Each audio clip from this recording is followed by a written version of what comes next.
galing sa anak ng amo ko. Ito, ano kaya naman ito? Yan o. Binigay sa akin kanina. Kasi lumabas sila, naiwan kaming yung amo ko sa hotel.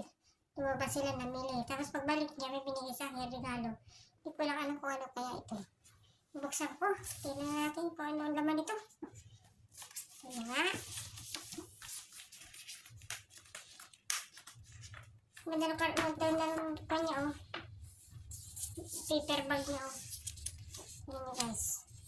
Kapag nilagyan, may tape pa eh. Nilasgahan pa eh. Oh. Ayan. Lumabas kasi sila kanina. Hindi na kami isinama. Kasi gani kami, lumabas kami tapos kaya ng bahay. Pagdating namin, sila naman umalis. Kapatid kami na yun sa kwarto. Pagbalik niya, ito nga, may regalo sa akin. Ano kaya ito? Taran! Abaw! Meron akong asuotin bukas.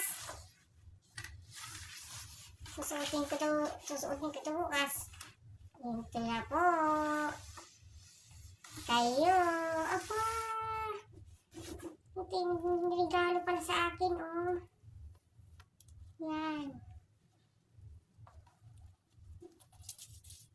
Conceal sleeve.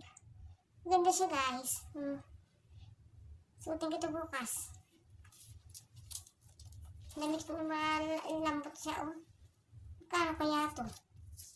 Oh, walang presyo. Hindi naging ng presyo kung magkano. Walang presyo. Size 2 yan. Iso size 2. Hindi lalagyan ng presyo. Oh. Ayan pala ito nagkaling sa akin. Ito yung susundin ko bukas para makita niya na suinuot ko na yung kanyang binigay sa akin.